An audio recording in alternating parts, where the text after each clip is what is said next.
días, muy buenas tardes para algunos, buenas noches para otros. Bienvenidos a todos los que están aquí en la sala de Zoom. Bienvenido a vos que también nos vas a ver un poquito más adelante por diferido en nuestro canal de YouTube Amor que Sana. Estamos inaugurando hoy, estamos súper felices desde ya, estamos inaugurando un nuevo espacio en las plataformas Amor que Sana y Elige de Nuevo, que se llama Reflexiones Compartidas. Entonces, bien, mis compañeros poderosos, Élida, Oscar, gracias, mis hermanos, por esta posibilidad maravillosa. Y bueno, nos cuentan, mis amores. Oscar, podés adelantarnos a todos un poquito de qué se trata este espacio. Muchas gracias, querido Juki. Este nuevo espacio es una aventura compartida, ¿no? La idea es que, yo y Lida y tú hemos participado en, en divulgar las enseñanzas del curso de milagros a través de esta plataforma, pero no hemos, nos hemos guiado digamos, por las enseñanzas del curso, por lo que llega al texto, lo reflexionamos o las lecciones, pero no hemos abierto un espacio que nos permita compartir cómo vivimos la espiritualidad, ¿no? Una cosa es cómo aprendemos el curso de milagros, ya sea conceptualmente en el libro del texto o experiencialmente a través del libro de ejercicios, pero cómo vivimos la espiritualidad y qué inquietudes nos suscitan, a qué desafío nos enfrentamos, cómo lo resolvemos. Y esa es la idea de este nuevo espacio. Y lo queremos hacer como en un grupo, en este caso en un trío, donde está Elida, Juki y yo, donde vamos a reflexionar, pero también vamos a invitar a quienes participen en la jornada de estos lunes de 5 a 7, bueno, 5 de la tarde en adelante en Colombia y 7 p.m. en adelante de Argentina, y también que nos planteen sus preguntas, sus inquietudes y las reflexionamos. Esa es como la idea. Será un espacio absolutamente abierto y abierto más allá también del marco de referencia de un curso de milagros. O sea, también queremos reflexionar la vivencia de la espiritualidad desde otras tradiciones. No estamos renunciando al curso, sino también cómo miramos desde el curso a otras tradiciones, qué podemos aprender de ellas, qué nos enseñan, para hacer digamos, de este espacio realidad la 10ª característica del maestro de Dios que aparece en el manual del maestro, que se llama mentalidad abierta. Y finalmente la mentalidad abierta es no cerrar la mente a otras enseñanzas, no cerrar la mente a lo que el otro me quiere enseñar, ¿no? Yo puedo aprender del otro. Ese es el objetivo de la mentalidad abierta, es no juzgarlo desde la mente del ego, sino darle la bienvenida a lo que me enseña otra tradición u otra persona y cómo lo incorporo en mi propio acervo espiritual, ¿no?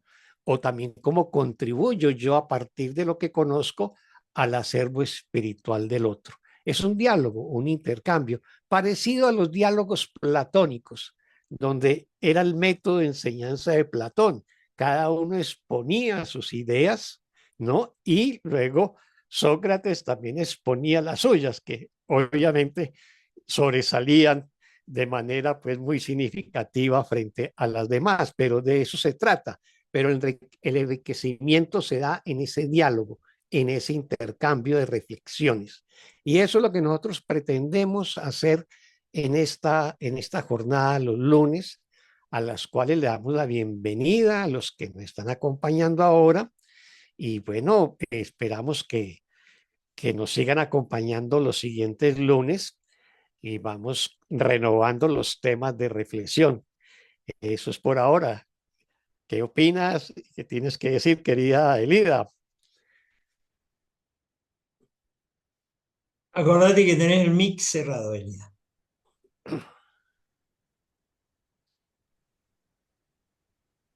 Bueno, en principio agradecerles que me hayan convocado también a este encuentro.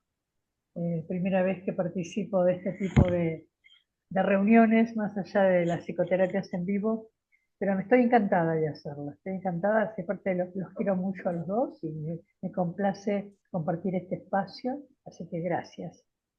Esto que decías de compartir cómo vivimos la espiritualidad me parece importante y quisiera resaltar algo, es decir, cómo vivimos o cómo usamos, ¿no?, los medios que nos proporciona el curso de milagros o alguna otra corriente espiritual con el propósito de sanar la mente, que es lo que nos convoca a todos acá, ¿no? Si la idea no es mejorar el mundo con las herramientas que nos aportan las corrientes espirituales para hacer del mundo un mejor lugar para vivir, sino justamente todo lo contrario, perdonarlo, perdonar todo lo que hemos proyectado sobre el mundo, que está en nuestra mente. Y bueno, como decíamos, hablábamos hoy un rato antes de iniciar esta mañana, que una de las ideas fundamentales del curso es esto de asumir el 100% de responsabilidad sobre nuestra mente. Entonces, todo lo que veo afuera está en mi mente y es allí donde tengo que mirarlo y allí donde tengo que sanarlo.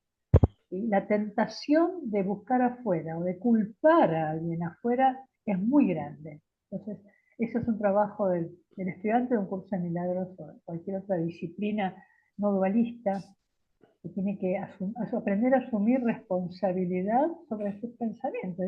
Parece una cosa tan simple, sin embargo es un trabajo cotidiano y permanente, porque la tentación de ir a buscar afuera el culpable, bueno, está en todos, ¿no? Así que bueno, creo que esa es mi aporte en este momento y bueno, adelante, sigamos, gracias y Bien. avancemos. Gracias, mis hermanos queridos. Yo pensaba también, para mí es muy importante cada vez que tenemos la posibilidad de abrir un espacio nuevo, siempre me planteo el propósito. ¿Qué hago yo acá? ¿No? Está más que claro que tantos años, podríamos decir, ya estudiando juntos el curso, hay un hábito, un cariño, el hábito de estudiarlo, de haber hecho las lecciones, por ejemplo, también. Pero siempre es muy útil para mí saber para qué estoy acá. ¿Eh? Y en ese sentido, la respuesta fue que hay algo que es inobjetable, vos lo acabás de mencionar. Hay una tentación permanente de seguir dándole crédito al mundo que vemos, que no es otra cosa que el mundo que hemos fabricado. Entonces, en este intercambio de pareceres se va a producir algo que Oscar mencionó como la 10ª característica del Maestro de Dios, que es la posibilidad de aperturarnos a otros enfoques de lo que en definitiva es la verdad. Dios es.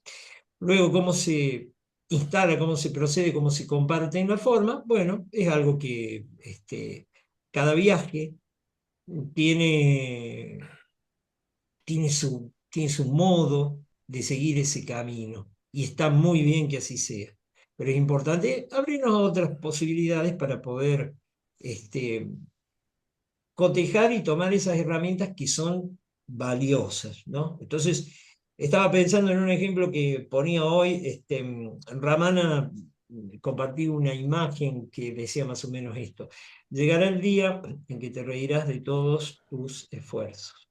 Eso es la garantía. Jesús nos está diciendo algo similar en el curso. Ahora, no obstante eso, creo que hoy tenemos reservado, o a ver, sería una sorpresa, vamos a lanzar con una propuesta que tiene más bien que ver con la ciencia y unas observaciones de un físico, si no me equivoco se llama Miguel Alcubierre, pero bueno, ahí nos decís vos más, Oscar, a ese respecto. Yo el video ya lo tengo a mano. Sí, muy bien.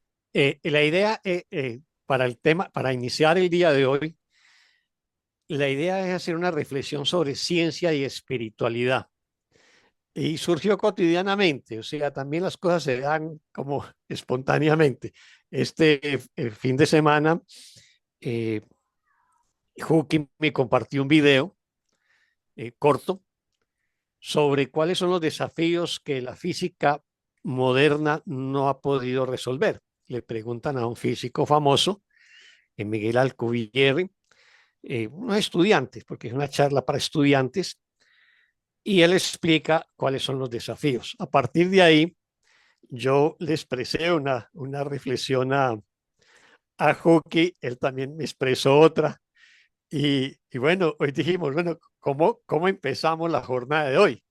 Entonces dijimos, no, pues a partir de ese video, hagamos una reflexión de cómo es la relación entre ciencia y espiritualidad, qué alcanza a resolver la ciencia y qué no, cuál es su alcance, ¿no? Y cómo se relaciona ciencia y espiritualidad.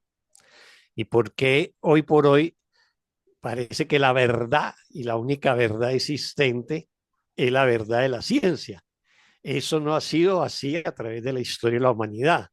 En Occidente tenemos a la verdad en el pedestal, creo que hace unos 300 años, prácticamente desde Isaac Newton y sus leyes de la física mecánica hasta nuestro tiempo, ¿no? Antes no era así. Entonces, veamos eso, examinémoslo a partir de lo que conocemos y de lo que hemos aprendido acerca de la verdad en la espiritual, ¿no? Y en qué consiste la verdad espiritual, en qué consiste la verdad científica y cómo se relacionan. Así que los invitamos a participar en esta hermosa reflexión, que será hermosa, no lo dudo. Adelante, Juki.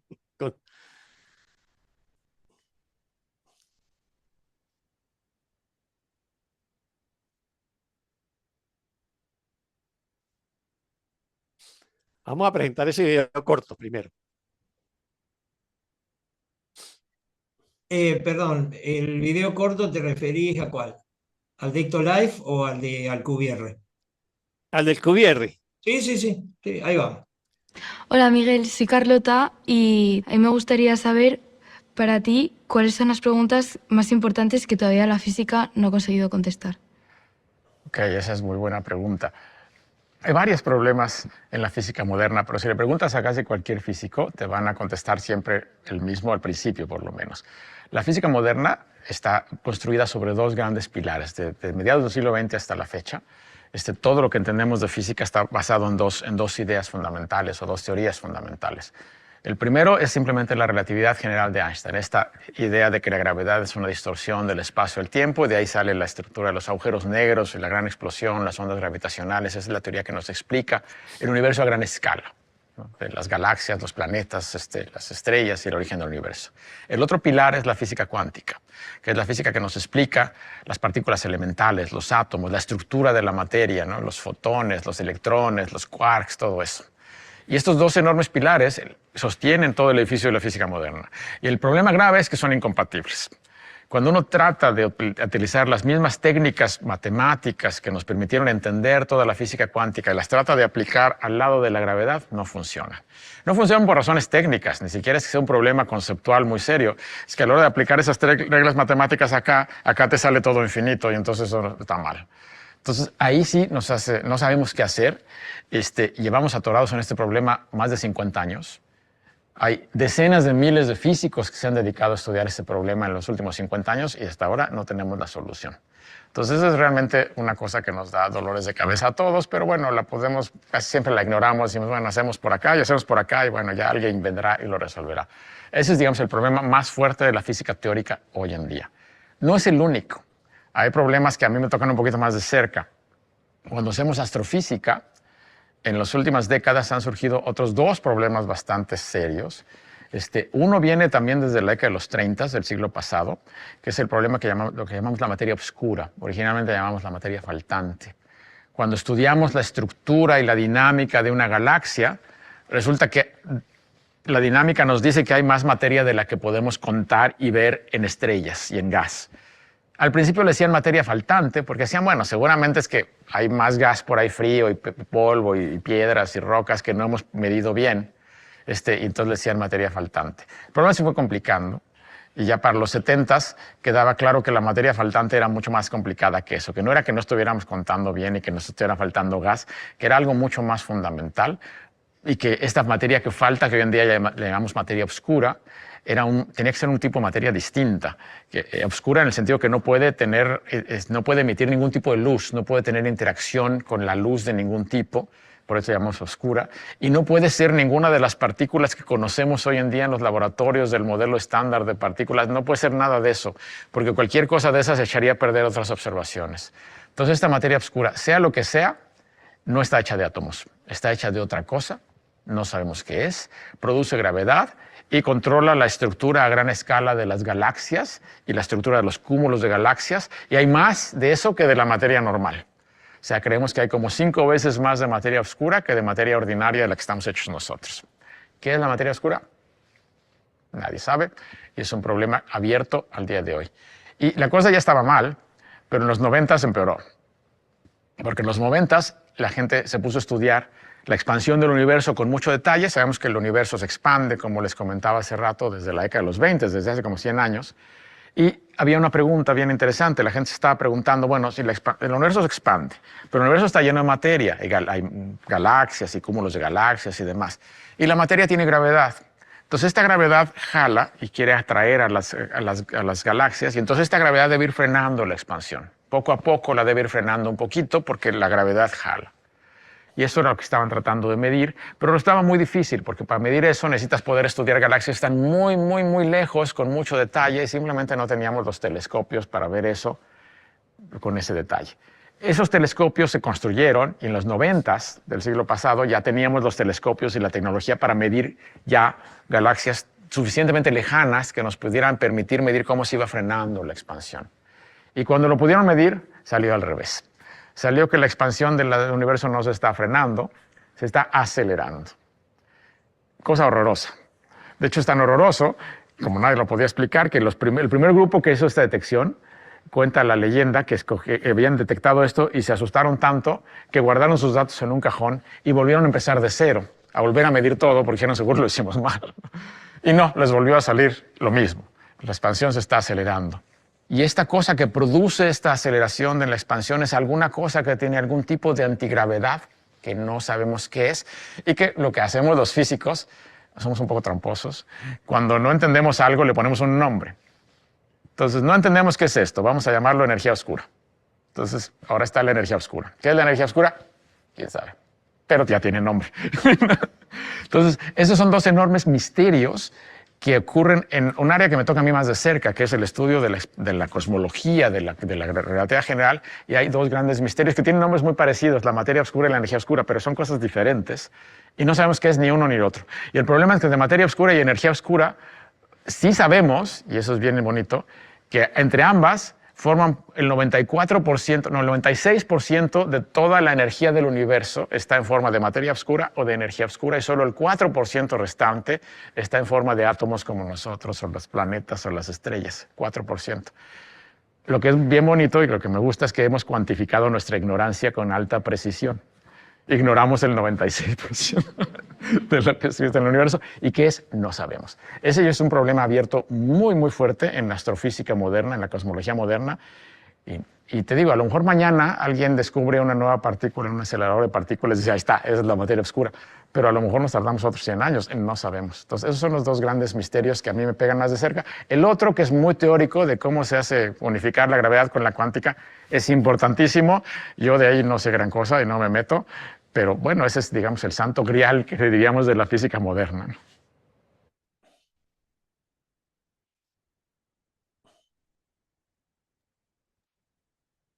Bueno, pensaba también que esta es una primero que nos vamos a divertir, yo aspiro también a eso, ¿no? Que haya espacio para una reflexión, sí, profunda y de fondo, pero también divertirnos con este tipo de planteos hoy lo pusimos en estos términos, incomodar. Lo que yo no tengo es ninguna certeza de poder dar ninguna explicación. No, acá no se van a cerrar, no se van a establecer conclusiones. Y la idea de reflexionar de manera compartida también es cero confrontación. Todo es bienvenido y es un aporte, ¿no? Pero particularmente me cae muy bien Alcubierre porque ha sido muy sincero, ¿no? Eso es importante de destacar, sobre todo en un aspecto a la que la ciencia no va a poder darle respuesta, claramente. Pero bueno, antes de seguir expresándome en ese sentido, los escucho un poquito, Oscar y Elida. A mí lo primero que me llamó la atención cuando hablaba de que descubrieron finalmente que el universo se expande a pesar del poder gravitacional que tiende a atraer los objetos hacia el centro del universo. Y me hizo, la primera palabra que me vino es, el reino se extiende ilimitadamente. ¿Mm? Ahí hay algo. El reino se extiende y ahora han descubierto que el universo crece, se extiende. O sea, hay un punto en contacto entre la ciencia y la espiritualidad. Ahora, a mí sí me atrajo, no soy física, no soy científica, para nada de eso, pero sí me atrae otros canales de acceso al conocimiento que existieron y existen en otras culturas milenarias, que han tenido acceso a conocimientos que la ciencia no accede aún. Por ejemplo, el emperador amarillo en la China, hace más de 5.000 años, él vio los canales de energía que circulaban por el cuerpo energético e hizo un mapa de los meridianos. Eso la ciencia moderna no lo puede medir todavía, ¿no?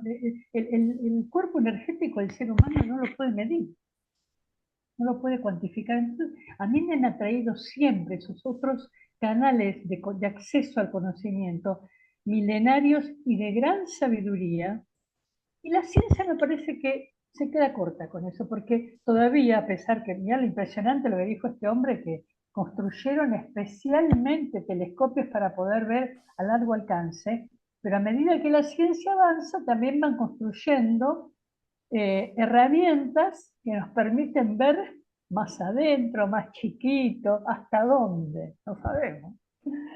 Gracias, eso quería decir. Muchas gracias, Elida. Es cierto, aquí este físico nos plantea dos desafíos centrales, ¿no? En la física, para concluir de que finalmente lo que sabemos del universo es muy poco. Dijo, hemos logrado cuantificar nuestra ignorancia, es del 96%. Y lo que podemos aparentemente conocer del mundo visible es el 4%, ¿no? Eso es muy importante porque lo dice con mucha honestidad y también con mucha sinceridad y muestra cómo la ciencia se ha propuesto, y eso se lo han propuesto a raíz de los dos grandes ramas de la física que él plantea en la primera desafío de la física, que es la física general de la relatividad de Einstein y la física cuántica, ¿no? La relatividad nos permite explicar el funcionamiento de los grandes cuerpos, ¿no? Lo mismo que lo hacía Newton, pero a diferencia de que hay una constante que no estaba en Newton, que era la constante de la luz, ¿no? Y que la luz y que eso se puede deformar por la gravedad de los grandes cuerpos, ¿no? Entonces, eso, pues, digamos, esa física no se compagina con la otra física que surgió en el siglo XX también, que es la física cuántica, que es la física de lo micro, ¿no? De lo subatómico. Y allí las dos, digamos, para la ciencia son igualmente válidas, pero no logran ensamblarlas en una sola. Varios científicos han intentado unificarla en una teoría del todo, pero han fracasado.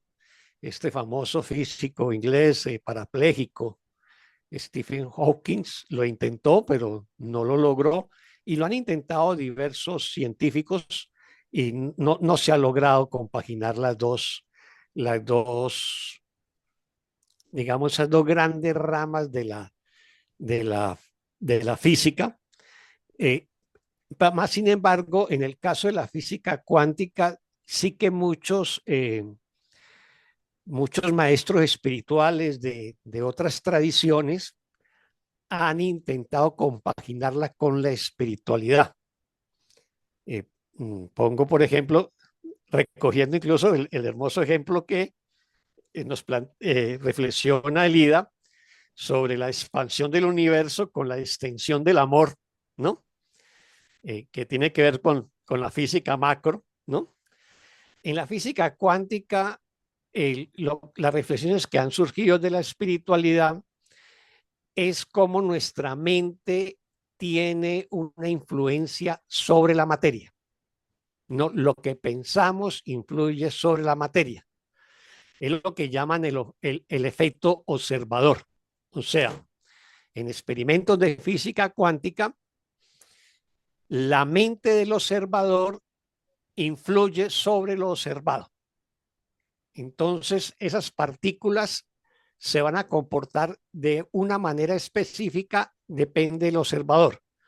Pero cuando se examina eso sin el observador, digamos, grabando el experimento, sin que haya una persona observándolo, entonces tiene otra dinámica.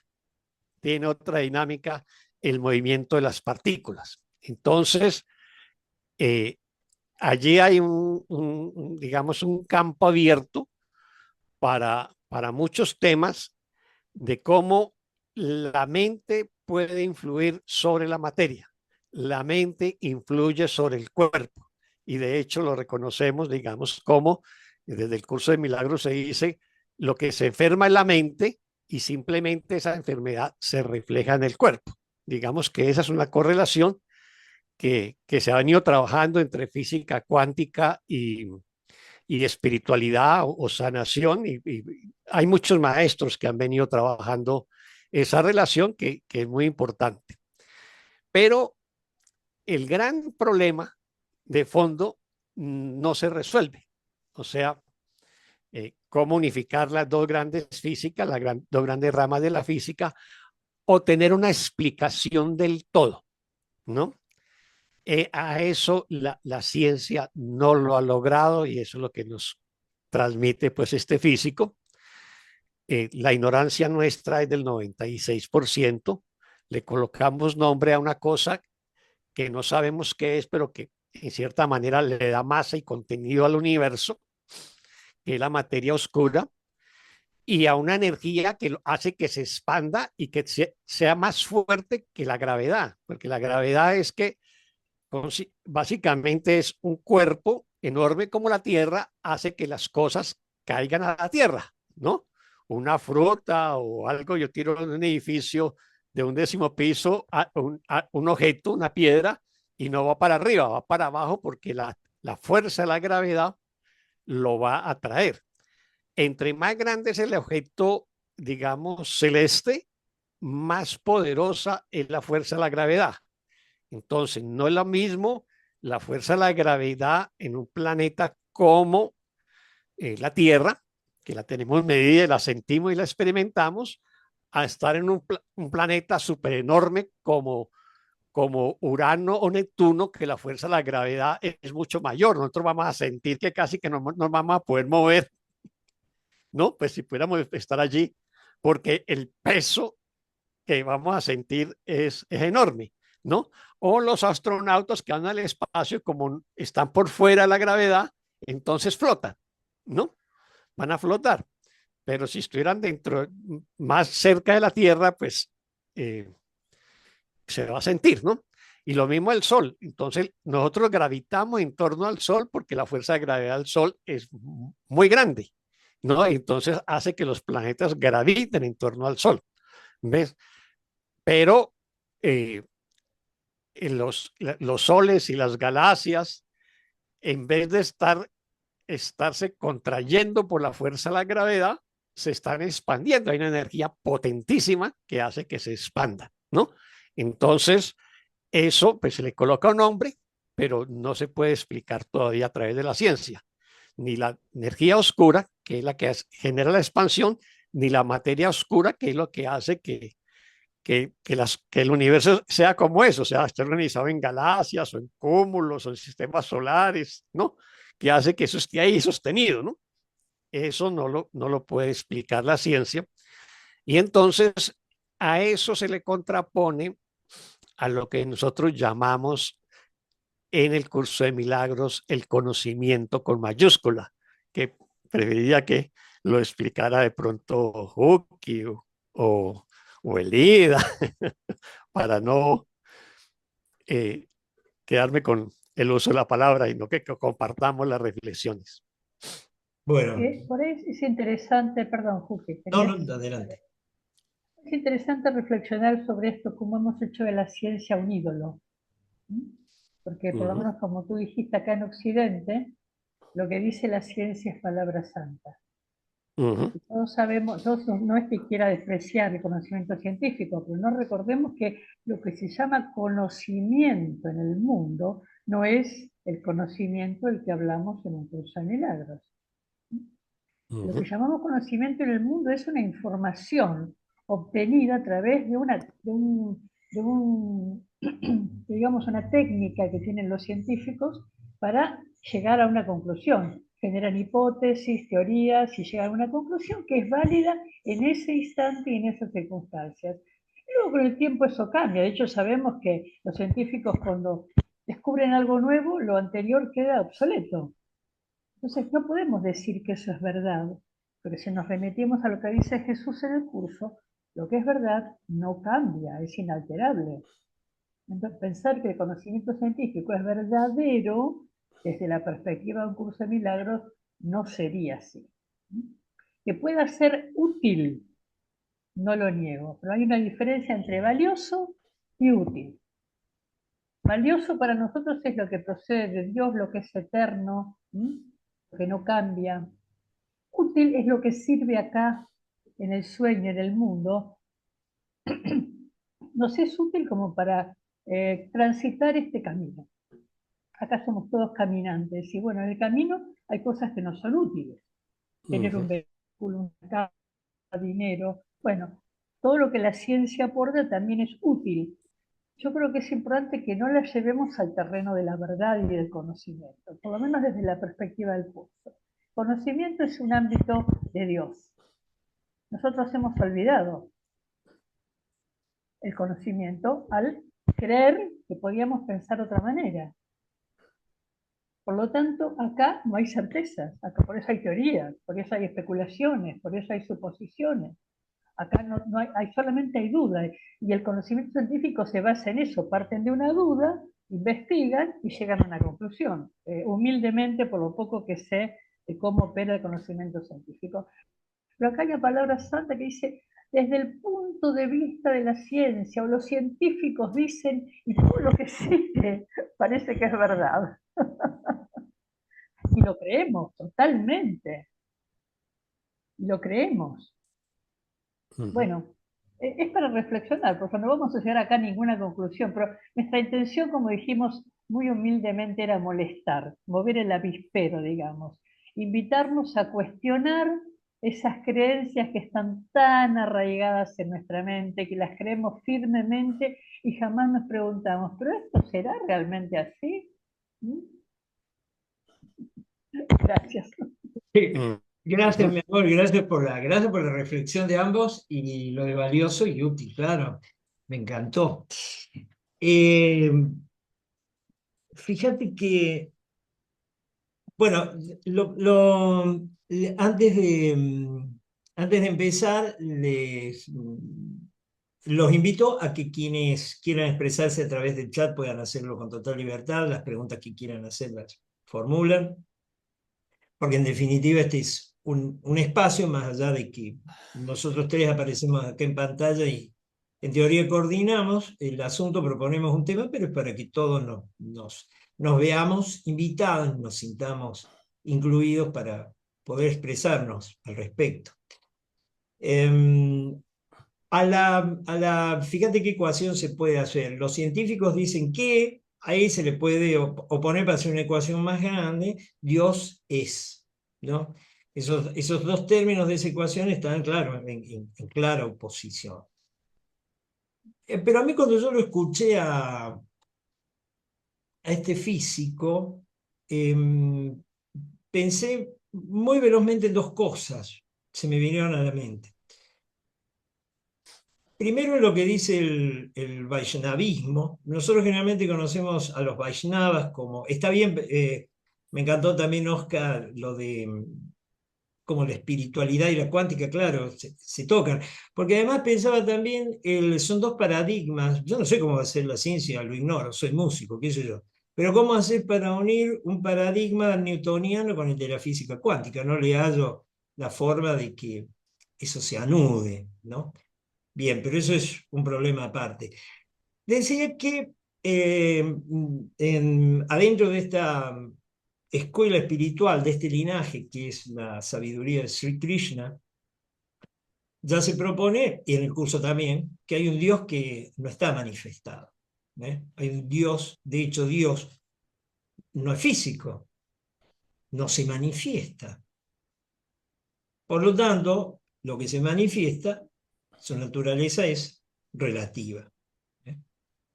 Es un sueño. Y el que da origen a ese sueño, no al sueño como decisión de dormirme, sino lo que proviene de esa fuente, es lo que nosotros luego podemos percibir. Porque nada está separado de la fuente.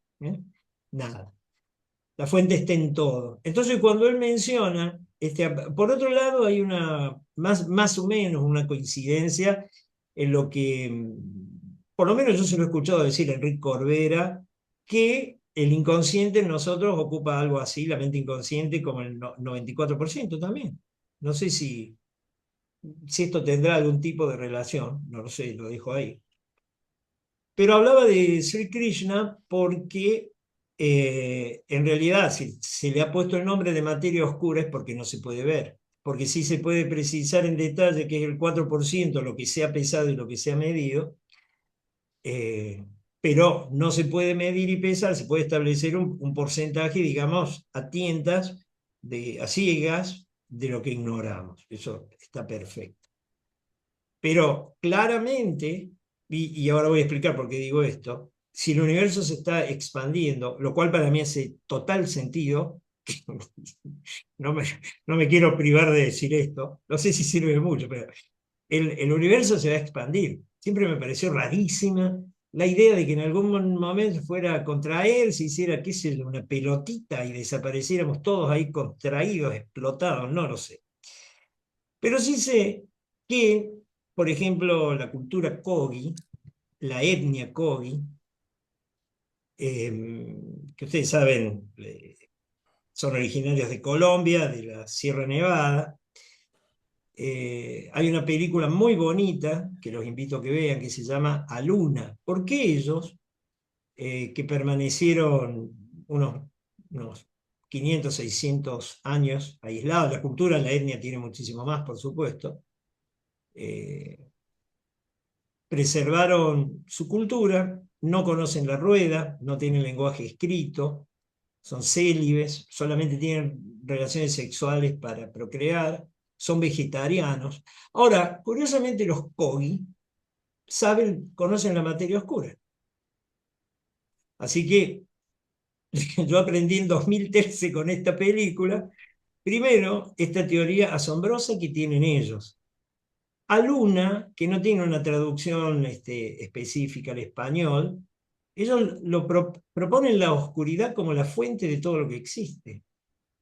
Y entonces uno ve al Mamo, que es el chamán, digamos, de esta etnia, agarrando un ovillo de hilo y él lo suelta, ¿no? O un ovillo de lana, y él lo suelta y entonces va explicando cómo la materia oscura, eso que nosotros no vemos,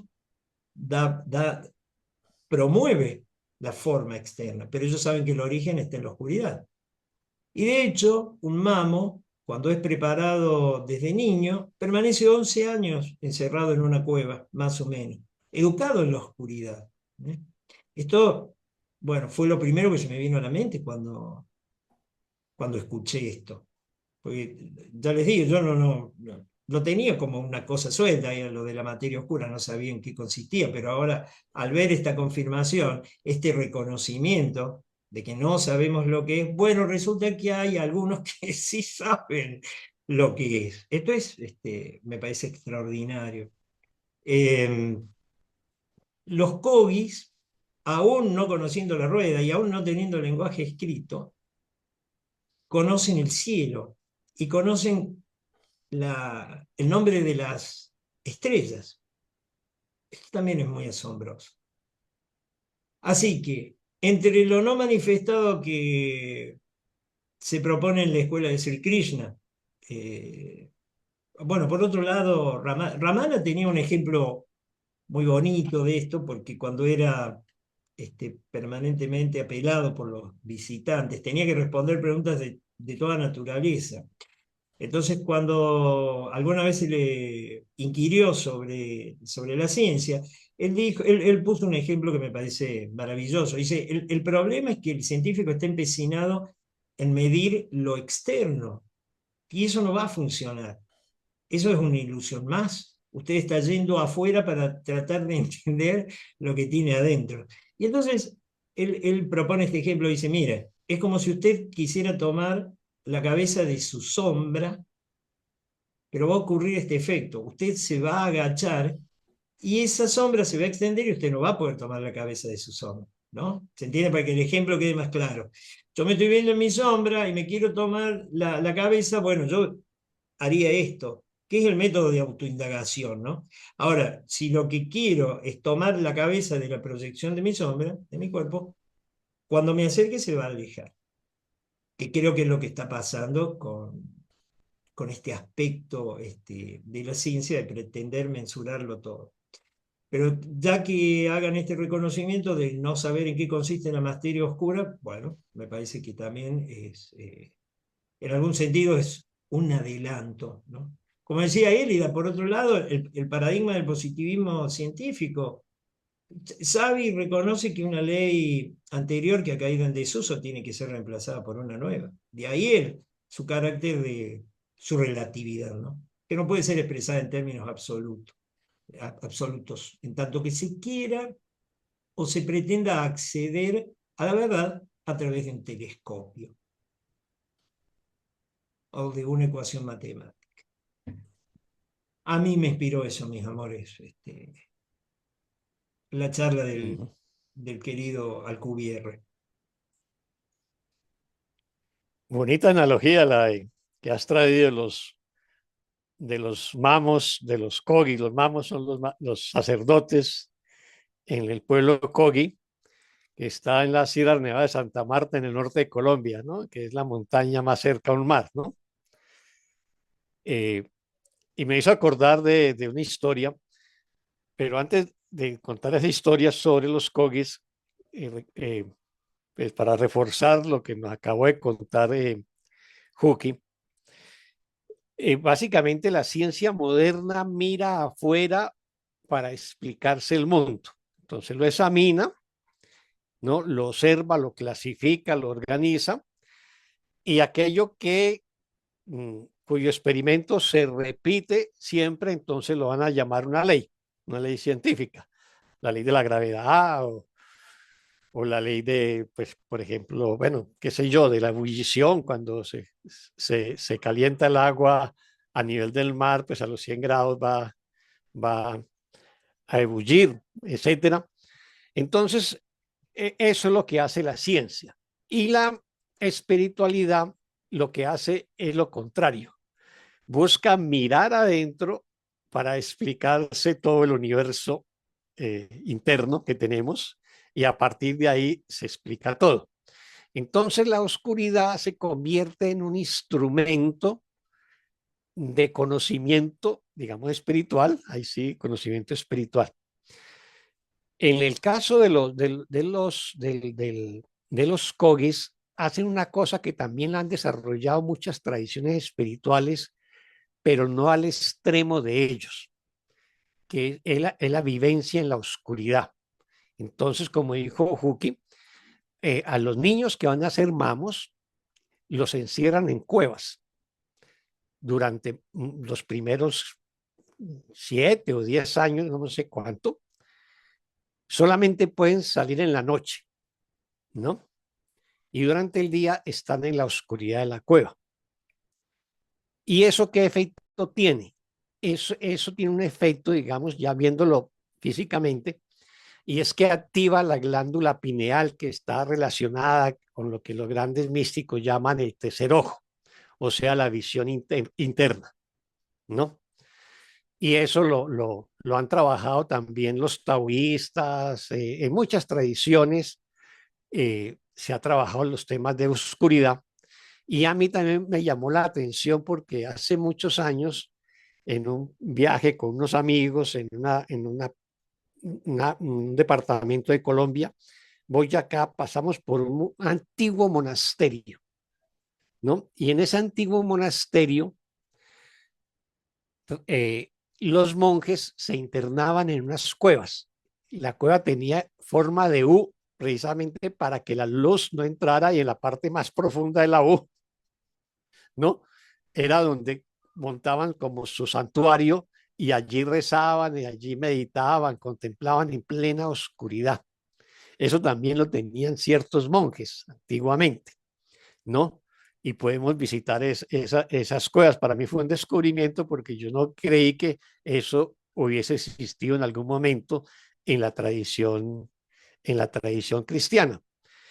Y a partir de eso, digamos, un maestro espiritual muy especializado en las tradiciones espirituales del antiguo Egipto, de las enseñanzas de los misterios del antiguo Egipto, y en geometría sagrada, este maestro se llama Drúmbalo Melquisedec. A él lo contactaron los Kogis, ¿no?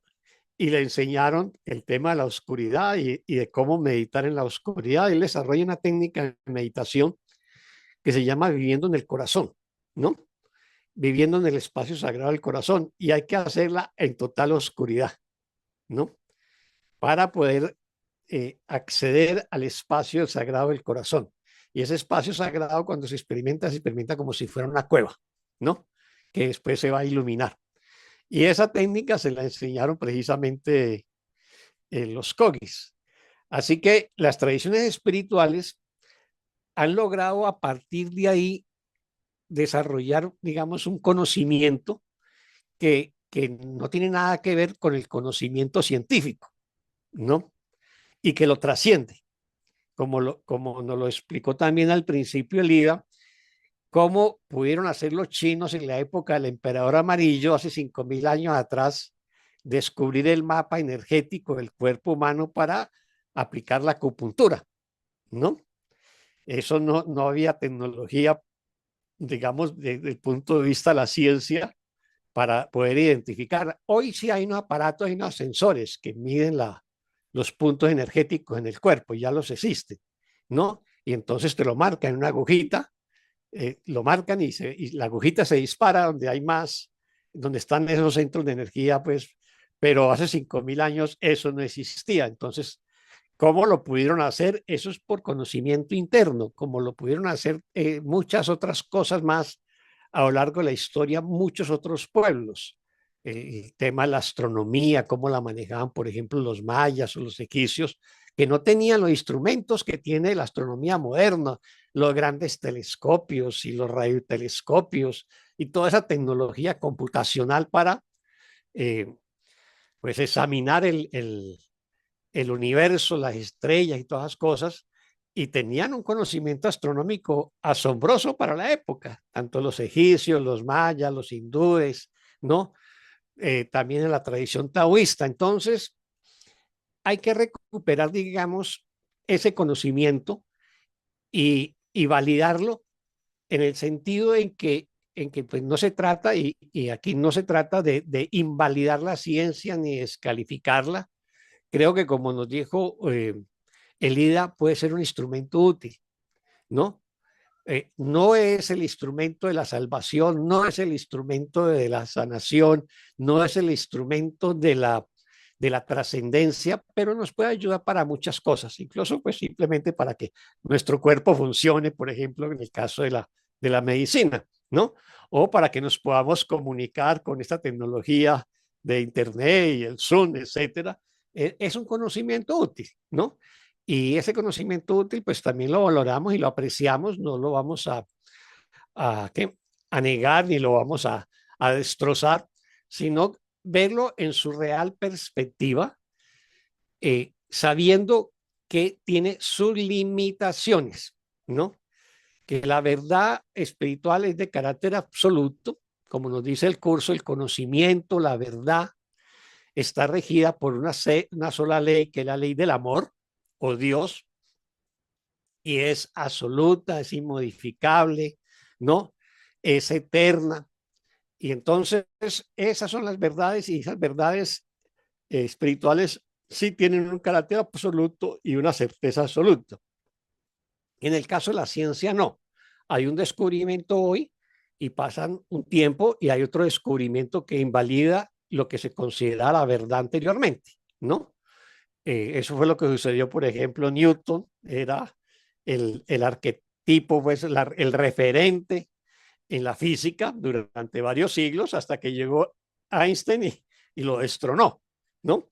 Y así sucede con la ciencia en cada descubrimiento que hace. ¿Por qué? Porque es relativa, puede ser acumulativa, ¿no? Pero nunca va a ser absoluta y difícilmente nos va a dar una explicación de la totalidad.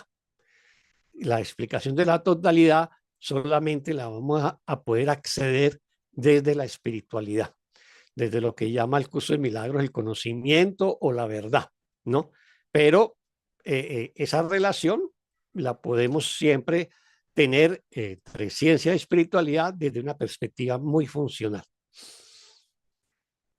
Adelante, hermanos.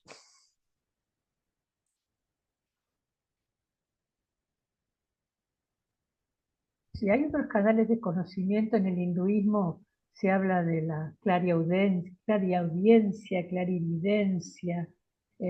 Son seres humanos, pero que han desarrollado capacidades que le llamamos sobrenaturales, a través de las cuales tienen acceso a un conocimiento muy profundo, como por ejemplo, saben cómo, en qué sonido vibra un chakra, un centro de energía, dónde se encuentran los centros de energía en el cuerpo. Y la ciencia no reconoce ese conocimiento. Sin embargo, es útil. Y no ha necesitado ningún método científico. Usted bien sabe que el método científico tiene un protocolo muy estricto y hay que hacer un montón de pruebas y hasta que no hacen un montón de pruebas no pueden llegar a una conclusión. Y estos hermanitos que han desarrollado, no sé por qué, o han venido ya con esos poderes, le llamo yo, poder abrir y cerrar una mano también es un poder, pero es un poder normal. Si yo escucho un sonido que normalmente el oído no tiene acceso, ya eso es un poder sobrenatural. Pero es un poder al fin. Nosotros tenemos un montón de poderes que no reconocemos como tales porque forman parte de nuestra normalidad. El poder de digerir la comida, de comer un trozo de carne y transformarlo en el cuerpo hasta llegar a un aminoácido. Vaya si es un poder, pero no nos parece tan normal. Y hay otros poderes que otros seres humanos han desarrollado y que también son muy útiles y que trascienden el método científico. Sin embargo, la ciencia no los reconoce. Cierto. Y sabemos que acá, esto que tú decías de conocimiento, Oscar, acá en el mundo solo hay reflejos. Sabemos que nadie va a acceder al conocimiento acá en el mundo, salvo que despierte. Que despierte y recuerde su verdadera identidad. Hay acá hermanos que han despertado y todavía están en el mundo. No sé si son muchos, si son pocos, no lo sé. Pero en general nosotros tenemos acceso solamente a reflejos de conocimiento, como por ejemplo la percepción corregida, lo que llamamos la percepción verdadera, con el mundo real. Pero a conocimiento acá, por lo menos por lo que yo entiendo que dice Jesús, no sé lo que dice la Advaita, no tenemos acceso al conocimiento global, como tú dices, Oscar, ¿no? La totalidad, la unidad. Acá todo es parcial, todo es temporal. Estaba por decir que el maestro Alcubierre fue muy hábil para no mencionar la palabra Dios o caer en la tentación de decir Dios no existe, la astrofísica sí. Eh, hay una, a mí me parece acá que hay un detalle muy revelador, y es que si permanentemente se nos invita en un curso de milagros a entrenar nuestra mente para reconocer que esto es un sueño, acá donde la física cuántica empieza a tallar un montón, porque la física cuántica, como bien dijo Oscar, esta es la diferencia que traza con Newton, donde todo era, hasta incluso la genética, era estático, o sea, nosotros estábamos a merced de una piedra ahí que no se podían mover, la física cuántica viene a mover esto y a decir, no, ojo que el observador determina si, no recuerdo bien, Oscar, cómo este tema es, si la energía se puede presentar en forma de onda o de partícula, ¿no? Ahora, como Ujú. sea que fuere la cuestión, lo que para mí también resulta muy revelador es que mientras nosotros estamos soñando, ¿y por qué decimos que soñamos? ¿Cómo puede ser que me digan que yo sueño si es tan real lo que me pasó ayer, lo que me pasa hoy, todas las aventuras que tuve, todo lo que veo? ¿Cómo me puede decir que es un sueño? ¿Cómo yo fabriqué el Uritorco, Hawái, Honolulu? Pude fabricar todas estas cosas. Bueno. Acá aparece algo muy interesante y es que mientras cada uno de nosotros está atravesando por ese sueño, hay algo que está ocurriendo simultáneamente, que es la expansión del universo. Y que hay algo que nos contiene y que nos sostiene, que es la energía oscura, o la materia oscura nos sostiene. Acá Alcubierre trazó esa diferencia, ¿no? La energía oscura hace que el universo se expanda. Bien. Quiere decir que mientras nosotros estamos viviendo a esto que le hemos llamado vida, la hemos conceptualizado, incluso tiene una historia, un discurrir, nosotros tenemos mentalmente una imagen de qué cosa es la vida, muy absurda, por cierto, muy ínfima, ridículamente ínfima, al lado de esto que se nos está mostrando. Hay algo que está ocurriendo y es en ese algo en lo que yo tengo que confiar. Y por más que mi mentecita analítica le provoque no solamente fastidio, sino que en el desarrollo de la confianza, como dice el manual para el maestro, hay un periodo de deshacimiento y luego un periodo de selección. Y ahí todo esto va a ser un tembladeral. A esa experiencia nos estamos sosteniendo. En ese camino yo me he propuesto andar confiando totalmente en Jesús. Claramente necesitamos de símbolos. Como entidades vivientes hemos perdido la referencia y necesitamos de símbolos. Jesús es uno.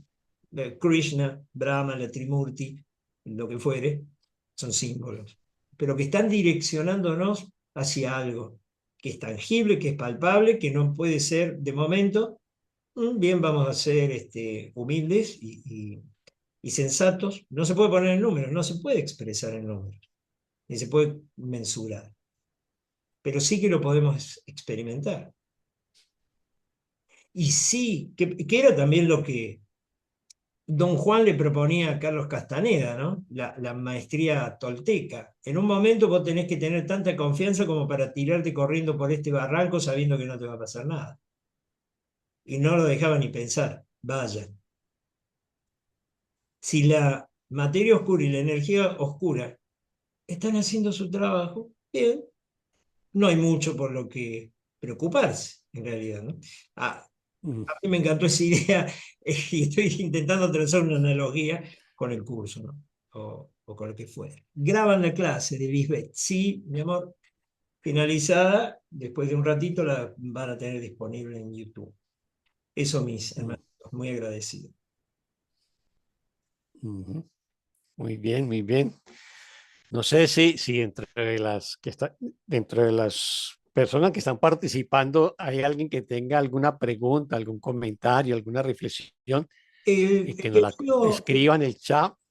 el querido Jorge nos sugirió que próximamente tocáramos, bueno, no se está perdido acá en el chat, algo de Jacobo Greenberg, ¿no? Ujú. Sí, también la idea, Jorge y hermanitos que están acá, es que ustedes sugieran temas, ¿no? Lo pueden hacer directo a mi teléfono o a Óscar o a Élida, y que propongan un tema que para ustedes, bueno, lo primero que lo poda. Hay otra idea también que me gustaría contarles, y es que también hemos convenido entre nosotros despegarnos un poco del curso, no en el sentido de que para nosotros es el hilo rector de esto, ¿no? Es la instrucción a la que nosotros adherimos y nos sostenemos en ella, pero sí que decidimos ponerlo en términos corrientes, por eso la propuesta es esta, ¿no? Reflexiones compartidas.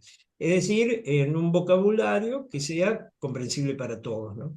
Salirnos de los aspectos técnicos, pero el hecho de poder presentar algunos, permítanme, voy a utilizar una palabra que no sé si es la mejor, algunos tecnicismos del curso de milagros, pueden poder ponerlos acá, expresar, ponerlos en palabras, en un lenguaje que podamos comprender todos, ¿no?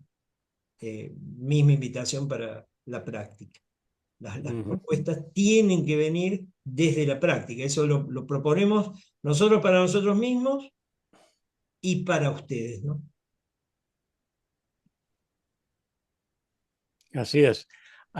Me hizo acordar también de un diálogo que sostienen los Kogis con Drúmbalo Melquisedec, y en un momento determinado los Kogis le hacen una pregunta a Drúmbalo y dice: nosotros no entendemos por qué ustedes, los occidentales, ¿no?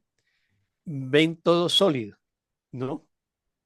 Cuando el mundo no es sólido, es vacío, ¿no? Entonces, y mirándolo tanto desde la física cuántica como desde la física general, realmente es así. O sea, el espacio entre planetas o entre sistemas solares y entre sistemas y galaxias es un enorme vacío.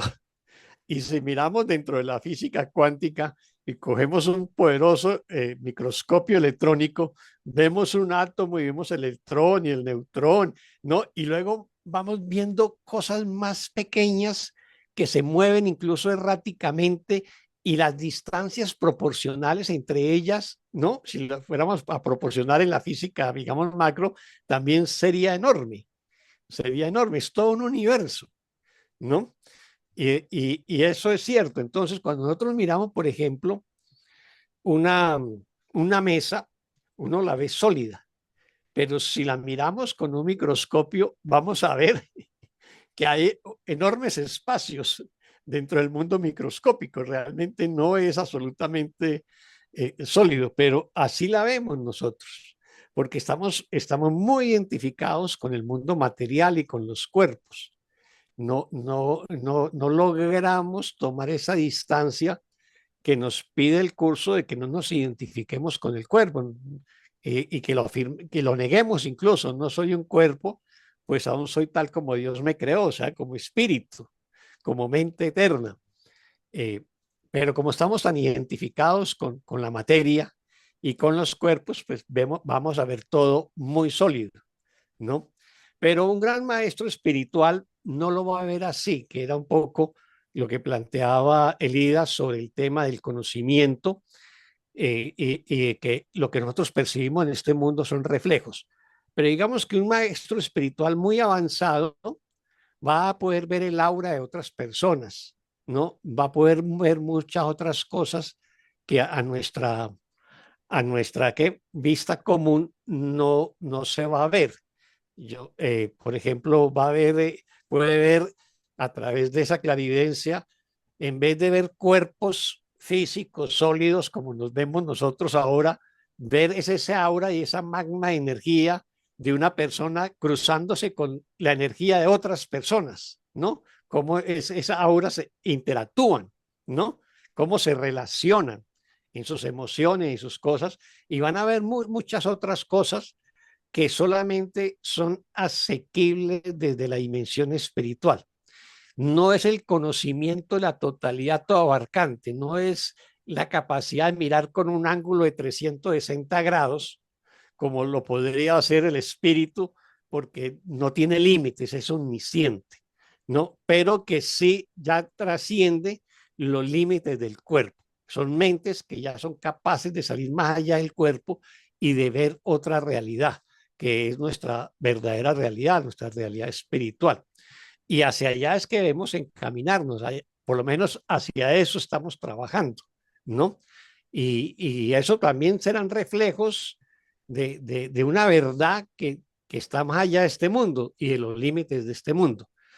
Pero lo asumimos como parte de esa transición, de ese aprendizaje. En esa parte del manual del maestro sobre la mentalidad abierta, hay una cosa muy hermosa que dice al final de ese texto, y es que la función de los maestros de Dios es llevar al mundo el verdadero aprendizaje, ¿no? Y entonces uno diría, ¿cuál es el verdadero aprendizaje? Y Arreglón seguido nos dice, propiamente dicho, lo que llevan es un desaprendizaje. O sea, nosotros en este mundo hemos aprendido en la escuela, en la universidad, bueno, a ver el mundo material y la ciencia y a considerar la verdad. Pero realmente lo que hace un maestro espiritual es al desaprendizaje de lo que hemos aprendido de la mano del ego en este mundo. Y entonces nos dice, lo que llevan es a un desaprendizaje, que es lo único que se puede llamar, entre comillas, verdadero aprendizaje en este mundo. O sea, para el verdadero aprendizaje consiste en desaprender lo que hemos aprendido en este mundo, porque en la medida en que nos distanciamos de ello, podemos ver otra verdad, podemos acceder a otro conocimiento, podemos percibir de otra manera las cosas. Y eso solamente lo podemos hacer cuando, eh, eh, cuando renunciamos a juzgar, porque también nos dice que lo que hace un maestro, el de mentalidad abierta, ¿quién es el que logra la mentalidad abierta? Entonces nos va a decir, quien ya no juzga, ¿no? O sea, contempla todo sin juicios, sin los juicios del ego, ¿no? Y entonces, si es una mentalidad ausente de juicios, es una mentalidad que está completamente abierta. En cambio, si yo elaboro y formulo constantemente juicios descalificativos, cierro mi mente. Y entonces al cerrar la mente, pues me impido conocer un poco lo que decía Sócrates, solo sé que nada sé. Era el hombre más sabio de Grecia, pero si él decía por arrogancia, ya lo sé todo, pues se cerraba la posibilidad de aprender, ya dejaría de ser un sabio, ¿no? Y la sabiduría está en la apertura para aprender. Y en este caso, pues lo que nos plantea el curso es desaprender, porque finalmente, ¿qué es el perdón? ¿No? Es desechar todo lo que no es verdad. ¿Con qué propósito? Con el propósito que lo que es verdad, pues florezca en nuestro interior, ¿no? Y esa sería la verdad que trasciende, digamos, los límites de la materia, los límites de lo tangible, de lo observable por los sentidos, y que nos va a aproximar, digamos, al conocimiento de la totalidad, ¿no?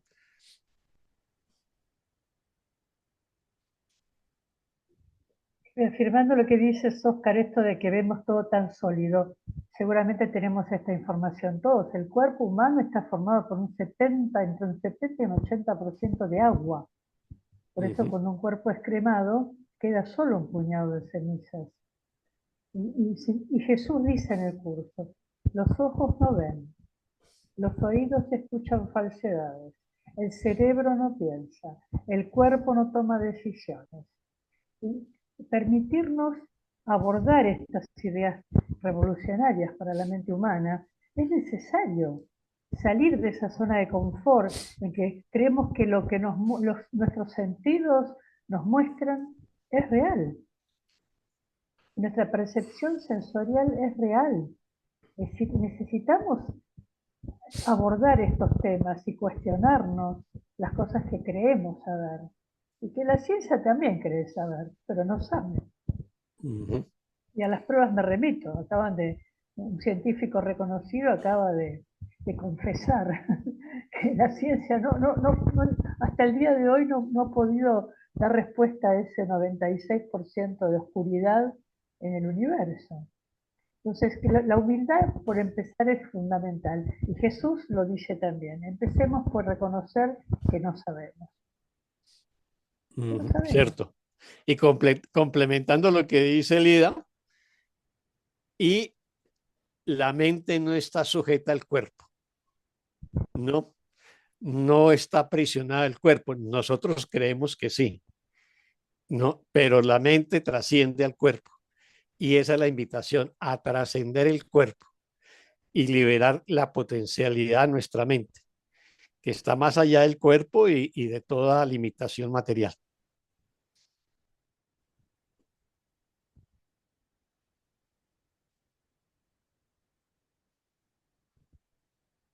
Bien, acá Marco Pardo nos dice que agradezco el comentario. Marco dice, me encanta el tema de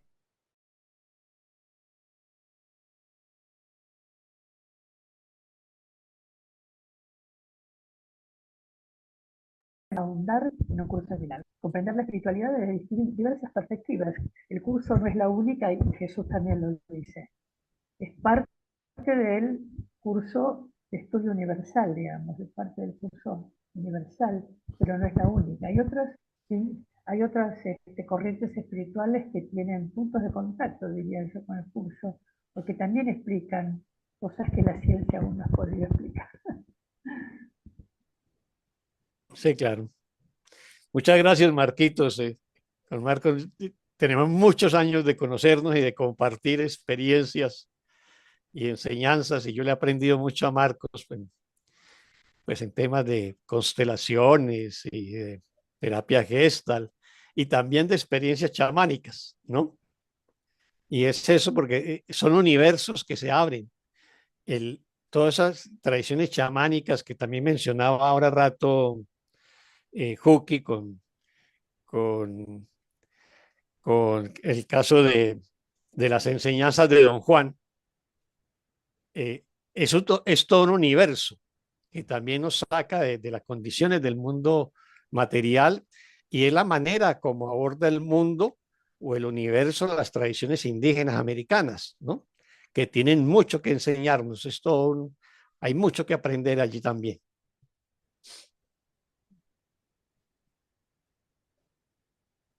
Ahí Jorge hace una pregunta que dice, podemos ahondar un poco más en lo que los niños Kogis hacen ahí cuando están en la oscuridad.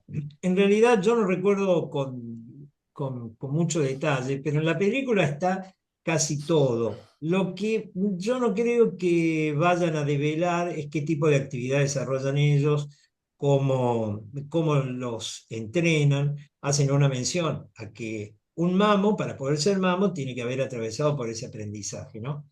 Pero vinculado a la película, los que vayan a verla, se van a encontrar, por ejemplo, con algo muy impactante, que es cómo llevan 3 Kogis a Londres. Ellos se refieren a nosotros como nuestros hermanitos menores, así nos llaman, nuestros hermanitos menores. Y entonces explican el terrible daño que le estamos haciendo a la madre tierra, porque a Luna, justamente cuando crea el mundo manifiesto, a la Tierra le pone unos puntos por donde la Tierra recibe energía que se llaman esoamas. Se llaman esoamas. Y ellos saben físicamente a dónde se encuentran los esoamas. Y entonces tienen un contacto personal con un periodista, con un documentalista británico, que finalmente el que hace esta película Luna. Previo a esto hay un documental del año 91, es decir, que él es llamado unos 20 años después, porque ellos están haciendo la última advertencia respecto de lo que puede pasar si se siguen instalando, por ejemplo, puertos donde derraman petróleo y todo este tipo de cosas. Pero hay una escena impactante a donde los Kogis toman contacto con un astrónomo en Londres, van al observatorio, el astrónomo un poco, le pregunta a este documentalista si cree que un mamo, ¿no? Que es chiquito, moreno, están descalzos, tienen que hacer toda una adaptación para poder, no podían subir al avión sin zapatos, así que se tienen que poner zapatos, lo cual para ellos es muy traumático, ¿no? Porque aman pisar la tierra descalzos. Y este científico dice, bueno, no creo que ellos puedan conocer tanto como conocemos nosotros porque tenemos instrumentos de medición de los cuales ellos carecen. Y claramente la ciencia va avanzando en su desarrollo teórico, algo que ellos no pueden hacer porque no conocen la rueda. No. Entonces, el mamo le pide que, a través del documentalista, que saque una foto. Y entonces el científico pone sobre la mesa una foto capturada por el telescopio de ellos, y el COI, sin dudar, el científico pregunta, ¿qué es esto? Y señala una estrella. Y el COI le dice, esa estrella, su naturaleza es gaseosa, y se llama Sulavena. Con este grado de certeza, de precisión. Ni hablar de la cara del científico, ¿no? Y para acercarme un poco más a esta pregunta que digo, está bien que los niños lleven adelante ahí un proceso que no va a ser, supongo yo, de velar, no lo sé, no hago futurología, hay que remitirse a la película. Sí puedo decir que tuve tres contactos con personas que han vivido con los COVID. Uno de ellos, un amado hermano nuestro que ya no está en este plano, que es Santiago Contreras, y yo recibí de él testimonios muy impactantes y que sí da cuenta de qué tipo de entrenamiento desarrolla un mamo en su primera infancia. Porque cuando llegaron tras trajinar por un ascenso importante y fatigante, eran una caravana de unas 20, 30 personas, me contó Santiago, entre los cuales venía un maestro de India. Arribaron a un lugar bien para alojarse, y lo próximo que venía era los COVID. Cuando se accede al territorio COVID hay un puente colgante, ¿no?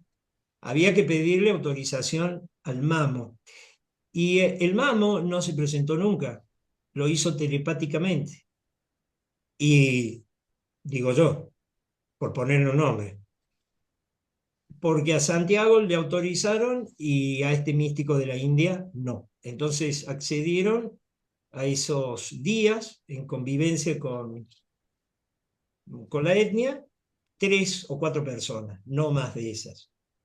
A la misma vez, Santiago me presentó a otro hermano que vive ahí en Bogotá, no voy a revelar su nombre porque no quiere, pero a través de él también tuve algunos testimonios.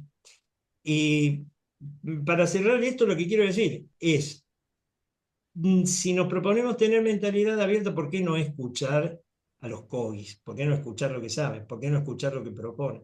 ¿Por qué no escuchar lo que hacen? ¿No? Bien, eso es lo que puedo aportar respecto de esta pregunta de Jorge. Luego, ¿cómo es el entrenamiento ahí? No lo sé. Sí tengo un querido hermano espiritual acá en Capilla del Monte, que incluso tiene un hijo, Kogi, bellísimo. Pero de ahí no me ha llegado mucho, me ha llegado poco, son muy reservados ellos. Hablan poco. Bueno, eso, mis amores. Qué dicha. Gracias por este momento tan precioso. Hay una... Y un ¿Iba a decir último algo? comentario. Es interesante ver cómo el hombre de hoy requiere aparatología para todo. Requiere un instrumental para todo, intermediación para todo. Parece que sin un instrumento de medición o de observación no pueden observar nada. Sin embargo, hay un montón de ejemplos de seres humanos que desarrollando determinadas capacidades han podido observar mucho más allá de lo que hoy puede observar cualquiera de estos instrumentos de alta precisión. O por ejemplo, no sé, voy a hacer una cosa muy simple que todos conocemos, un lavaje colónico. Hoy si no hay una aparatología complejísima y costosísima, no nos hacemos lavajes colónicos. Los hinduistas tienen un kriya, ¿no? Que a través de movimientos corporales, respiración y movimiento de contracción y expansión, limpian el colon y agua con sal. No se utiliza más que eso y tiene el mismo nivel de eficacia que la aparatología de hoy. Pero hay que ir a un consultorio todo aséptico, con una aparatología costosísima. Es lo mismo, pero nos hemos comprado este tema de la aparatología, de la tecnología. No digo que no sea útil, pero hubo hermanitos que nos precedieron que la tenían mucho más clara, me parece. Eso es cierto. No, muy cierto, Elida. Recogiendo un poco esa pregunta también de Jorge sobre la oscuridad y los mamos y también ejemplos, digamos, de correlación con el curso. Yo nunca he tenido la experiencia, digamos, de ir a la sierra y contactar a los mamos y compartir con ellos. Más sin embargo, sí que he tenido la experiencia de trabajar la oscuridad. Lo hice hace muchos años con la gente de la tradición Shaolin, ¿no? De la tradición Shaolin, que pues practican artes marciales y practican Qigong y practican cosas también de tipo espiritual, obviamente, porque están inspirados en el taoísmo y en el budismo, digamos. Hicimos un campamento de oscuridad de 4 días. El maestro decía que realmente el campamento completo duraba 21 días. Entonces, consistía se arrendó un hotel y cada uno tenía su propia habitación, pero completamente sellada las ventanas. Y tú tenías que estar en la habitación solo, porque era el silencio, la soledad y vendado. Durante todo ese tiempo se hacían unos ejercicios de Qigong, que llamaban Qigong del cerebro, y eh, y era haciendo, ay, sin comer pues nada sólido, o sea, ayuno. Se me ha perdido la palabra ayuno. Entonces había agua, un kiwi en rodajas y una fruta y otra fruta en el centro, y eso era toda la comida del día, ¿no? Y teníamos que hacer otras prácticas, pero todo era completamente a oscuras y uno termina viendo. O sea, ya pasado un tiempo, uno termina viendo y pierde la conciencia del tiempo también, ¿no? A las 2 de la mañana nos sacaban, ¿no? Nos dirigían también en la oscuridad a compartir con el maestro la experiencia, ¿no? Y realmente se comienza a ver ya no con los ojos del cuerpo. Esa es la realidad. Él decía que eso duraba realmente 21 días, pero yo nunca lo hice 21 días. Hay otro maestro taoísta que se llama Mantak Chia, que tiene su centro de enseñanza en Tailandia, y él tiene también digamos, lo llama la cámara de oscuridad, y también es de 21 días, ¿no? Y los mamos, obviamente, que va mucho más allá, porque pues, son varios años. Y eso tiene una significancia muy importante. Eso me hace acordar cuando leí la autobiografía de Osho. Porque Osho decía que la gran virtud que él tuvo es que tuvo una infancia silvestre. O sea, no lo mandaron a la escuela cuando estaba niño. Creo que lo mandaron a la escuela cuando ya tenía como 12 años. Entonces, digamos, no fue permeado por la cultura de la enseñanza tradicional que te va encajonando, digamos, en ciertos parámetros. Y entonces él dice, yo me crié silvestre, vivía era con mi abuelo y me la pasaba en el campo y bueno, jugaba, ¿no? Pero no, digamos, la influencia del mundo externo que es la escuela, que es muy temprana para la mayoría de nosotros, no lo afecta. En el caso de los mamos, pues no solamente es eso, sino que te está en cierta manera llevando a que solamente veas el mundo interno durante los primeros años de vida. Solamente puedes observar el mundo interno porque el mundo externo no lo puedes ver porque estás en esa oscuridad, en esa cueva. Y eso genera una transformación pues radical en aquellos que han sido seleccionados para ser mamos, porque ya desde muy pequeños se les entrenó para ver su mundo interno, no para ver el mundo externo, que es lo que nos enseñan a nosotros en este mundo. Y eso pues genera, digamos, otra perspectiva de ver las cosas muy, pero muy diferentes a como la vemos nosotros. Ahora, ¿cómo se correlaciona eso con el curso? Que es lo que nos pregunta Jorge. Si nosotros le ponemos cuidado a las lesiones diarias, siempre hay una instrucción de cómo hacer la práctica. Y nos va a decir, permanece quedo, cierra los ojos, mantente en silencio. Cerrar los ojos es no ver el mundo externo, es mirar el mundo interno, es estar en quietud y en silencio. Y en la medida que las lesiones van avanzando, recordemos que la primera lesión o las primeras lesiones son de 1 minuto, 3 veces al día, y en cambio las lesiones más avanzadas nos da pedir una meditación de 15 a 30 minutos en la mañana y otra igual en la noche, y hacer procesos que llama recordatorios frecuentes de 1 o 2 minutos cada hora, ¿no? Y vamos entrenando la mente precisamente para eso. Esos 15 o 30 minutos matutinos y nocturnos, ¿qué es lo que nos lleva a la lesión? Bueno, coja la idea del día, ¿no?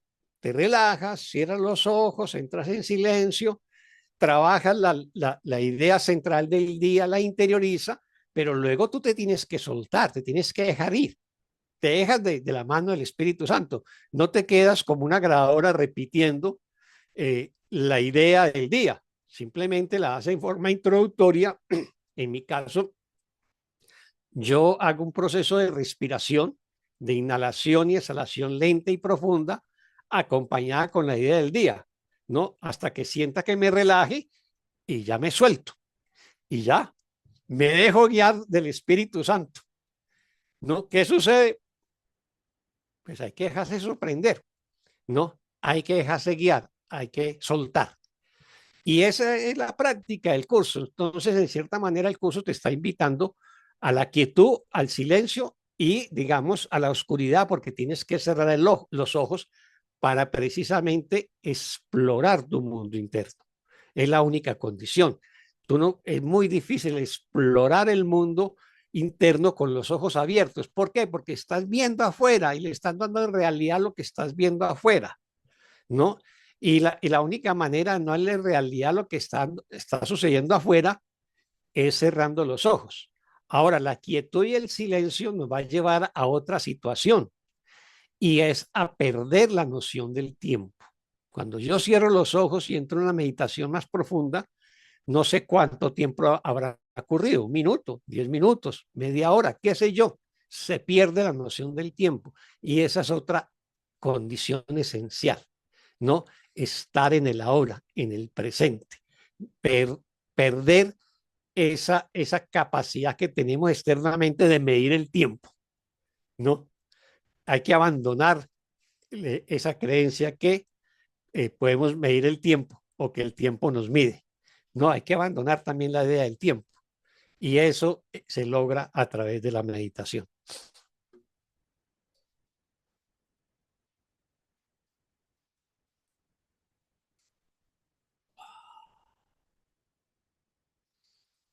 Esta pregunta Bueno, que como hace que hemos Fer, llegado. ahí hay una preguntita más de Fer, si dice si importa la postura en la meditación, Yo lo que puedo responder es que en general se sugiere meditar sentado. La postura acostada tiende a quedarse dormido.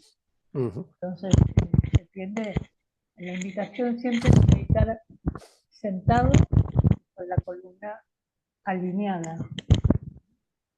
No he escuchado otra indicación más que eso. Puede ser sentado en una silla, puede ser en posición de loto. Eso depende de las condiciones físicas de cada uno. No es porque no puedes meditar si no puedes hacer la posición del loto. Pero bueno, hay algunas personas que sí la pueden hacer y les resulta cómodo. Pero lo importante es que el cuerpo esté en una posición en la que no se vaya a dormir, Ujú. porque se relaja profundamente y hay una alineación, estés doblado hacia adelante. A veces cuando uno entra en un estado de meditación profunda el cuerpo tiende a doblarse hacia adelante, pero yo lo que he escuchado como recomendación más general, no acostado, por ejemplo. No sé si Ujú. ustedes tienen alguna otra idea al respecto. No, exacto. Y el curso es la única recomendación. Hay un pasaje del curso que no me acuerdo dónde está ahora, que dice exactamente lo que nos está diciendo Elida, que no nos acostemos, sino que estemos sentados, porque acostarnos nos va a conducir a la somnolencia o al sueño y vamos a perder la conciencia de lo que estamos haciendo. Y la meditación es un estado consciente. ¿Ves? Entonces, es la única recomendación, entre otras cosas, que es el curso, no más. Hay muchas posturas, hay muchas técnicas de meditación, hay 50.000 escuelas de meditación con múltiples técnicas, pero lo importante es lo más sencillo, es básicamente sentados, hacer conciencia de la respiración y ya entras en un estado de relajación y de quietud. Y eso ya de por sí es suficiente. Obviamente que si quiere aprender otras técnicas más profundas de meditación, pues se pueden hacer, ¿no? Pero pues para cualquiera, lo más sencillo, como lo de estar sentado y hacer conciencia de la respiración, es más que suficiente.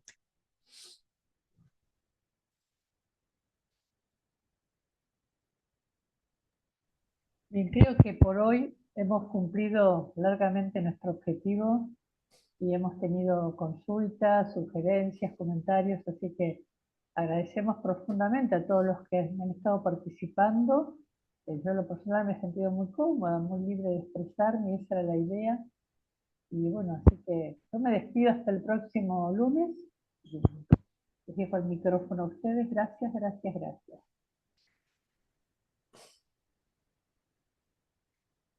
Bueno, también muchas gracias a todas y todas por haberme acompañado. Creo que eh, si cumple, como nos dijo Elida o Juki, el papel de que disfrutemos la charla y la reflexión, ya cumplimos con nuestro propósito, ¿no? Yo por mi parte también lo he disfrutado y espero que ustedes también lo hayan disfrutado y bueno, ya la otra semana nos volvemos a ver y veremos qué otras reflexiones compartiremos. Así que muchas gracias y muchas bendiciones a todas y a todos. Gracias, mis compañeros poderosos. Honro tu luz, hermano, hermana, a todos los que asistieron acá y a los que nos van a ver por YouTube.